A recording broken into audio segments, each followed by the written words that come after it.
Dear friends, मेरा नाम शकील है और आप देख रहे हैं जीनियस शिक्षा। फ्रेंड्स, आज के इस क्लास में हम एक बहुत ही मज़ेदार और इंस्पिरेशनल स्टोरी के माध्यम से आपको जो है हिंदी पढ़ने का प्रैक्टिस कराएंगे। तो चलिए बिना देर किए हुए आज के इस क्लास को हम शुरू करते हैं। क्लास को शुरू करने से पहले आज के इस क्लास को कर दीजिए लाइक, क्योंकि अब बाद में भूल जाते हैं। और आप जो है आज के इस क्लास को लास्ट तक और प्रत्येक शब्द को ध्यान से देखिएगा, ताकि आपको जो है पढ़ने के साथ साथ हिंदी लिखने का भी प्रैक्टिस हो जाए। तो चलिए आज के इस क्लास को हम शुरू करते हैं। तो इंस्पिरेशनल स्टोरी का नाम है 4 आने का हिसाब। तो आइए शुरू करते हैं। बहुत समय पहले की बात है, चंदनपुर का राजा बड़ा प्रतापी था। दूर दूर तक उसकी समृद्धि की चर्चाएं होती थी।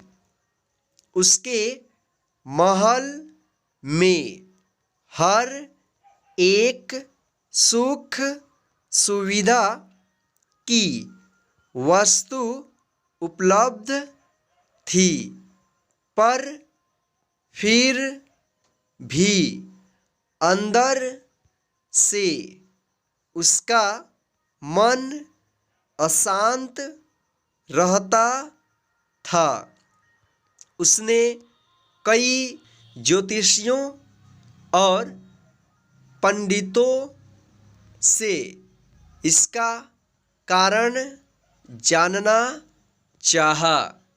बहुत से विद्वानों से मिला।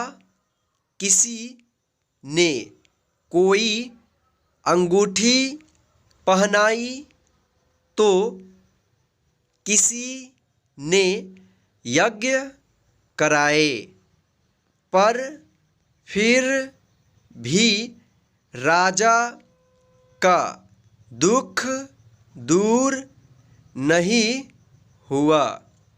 उसे शांति नहीं मिली।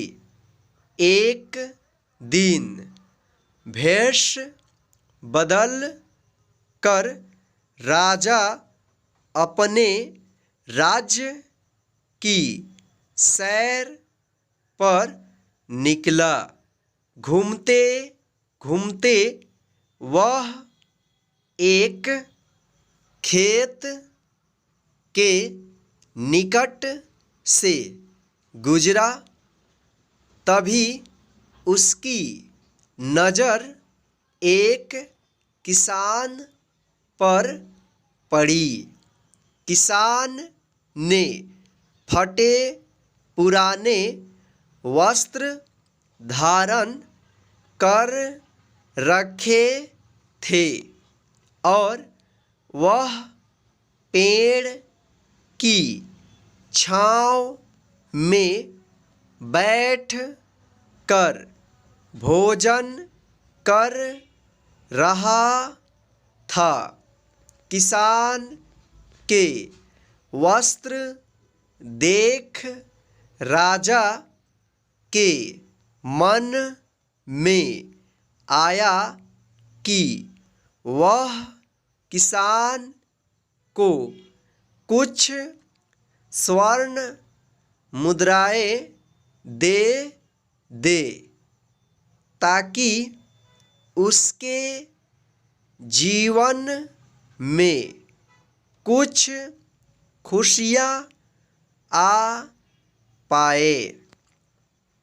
राजा किसान के सम्मुख जा कर बोला, मैं एक राहगीर हूँ। मुझे तुम्हारे खेत पर ये 4 स्वर्ण मुद्राएं गिरी मिली। चूँकि यह खेत तुम्हारा है, इसलिए ये मुद्राएं तुम ही रख लो। किसान: ना ना सेठ जी, ये मुद्राएं मेरी नहीं है, इसे आप ही रखें या किसी और को दान कर दें। मुझे इनकी कोई आवश्यकता नहीं। किसान की यह प्रतिक्रिया राजा को बड़ी अजीब लगी। वह बोला, धन की आवश्यकता किसे नहीं होती? भला आप लक्ष्मी को ना कैसे कर सकते हैं? सेठ जी: मैं रोज 4 आने कमा लेता हूँ और उतने में ही प्रसन्न रहता हूँ। किसान बोला, क्या आप सिर्फ 4 आने की कमाई करते हैं और उतने में ही प्रसन्न रहते हैं? यह कैसे संभव है? राजा ने अचरज से पूछा।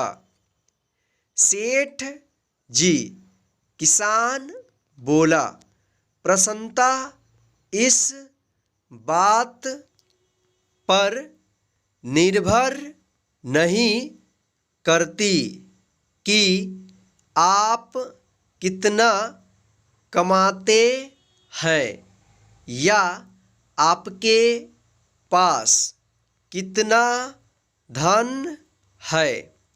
प्रसन्नता उस धन के प्रयोग पर निर्भर करती है। तो तुम इन 4 आने का क्या क्या कर लेते हो? राजा ने उपहास के लहजे में प्रश्न किया। किसान भी बेकार की बहस में नहीं पड़ना चाहता था। उसने आगे बढ़ते हुए उत्तर दिया, इन 4 आनों में से एक मैं कुएं में डाल देता हूँ, दूसरे से कर्ज चुका देता हूँ, तीसरा उधार में दे देता हूँ और चौथा मिट्टी में गाड़ देता हूँ। राजा सोचने लगा। उसे यह उत्तर समझ नहीं आया।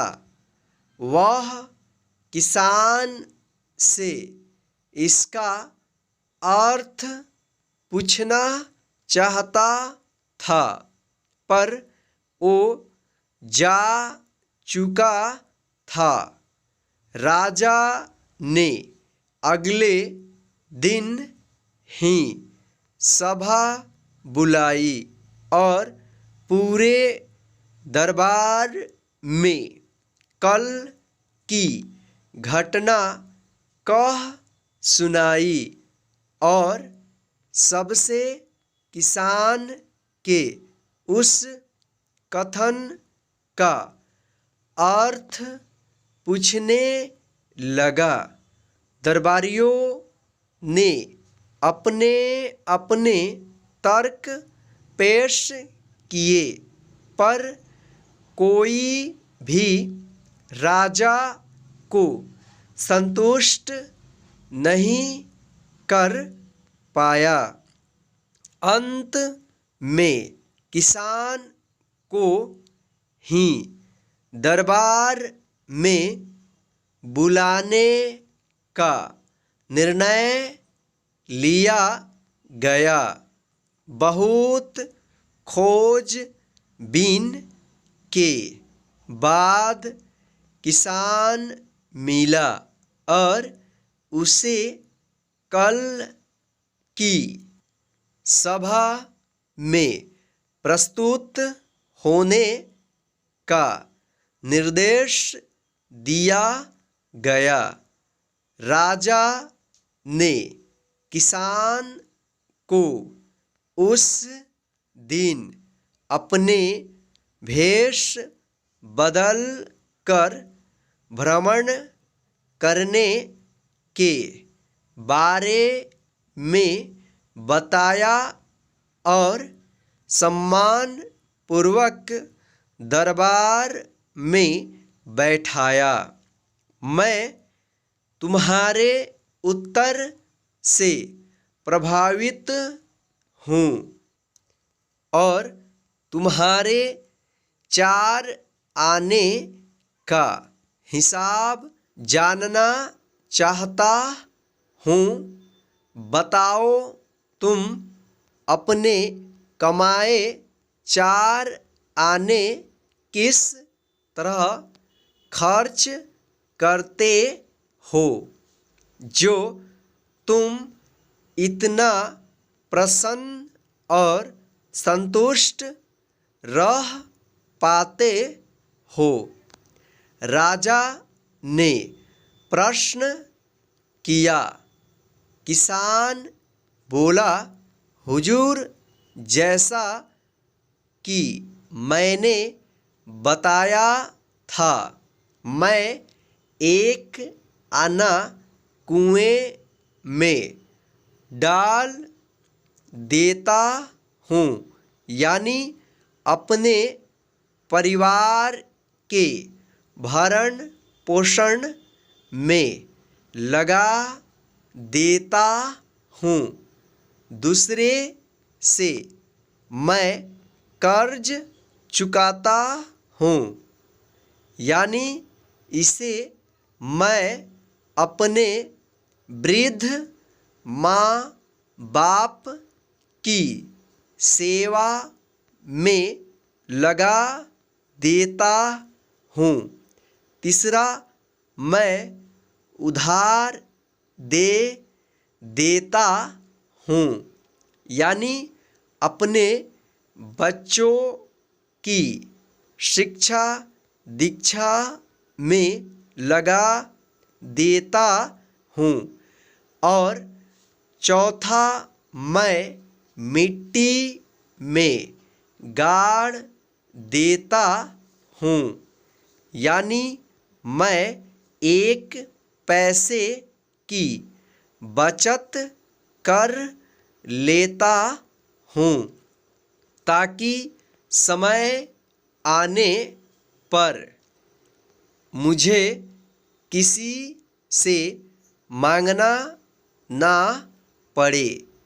और मैं इसे धार्मिक, सामाजिक या अन्य आवश्यक कार्यों में लगा सकूं।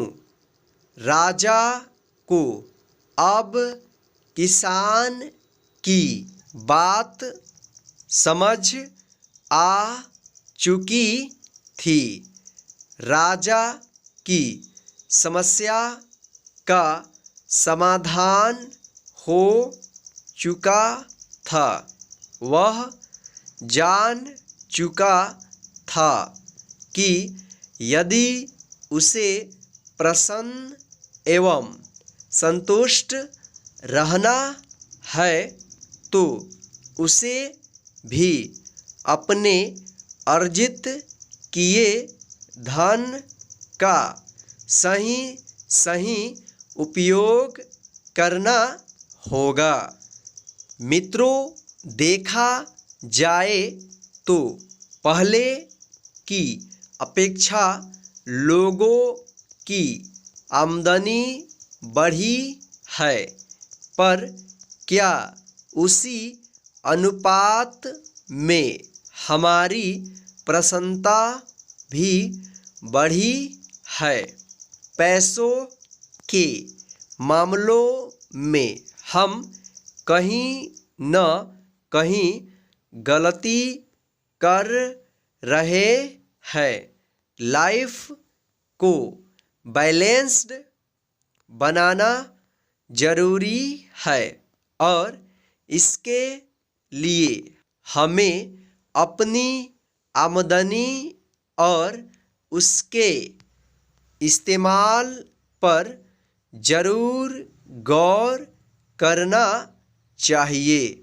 नहीं तो भले हम लाखों रुपए कमा ले, पर फिर भी प्रसन्न एवं संतुष्ट नहीं रह पाएंगे।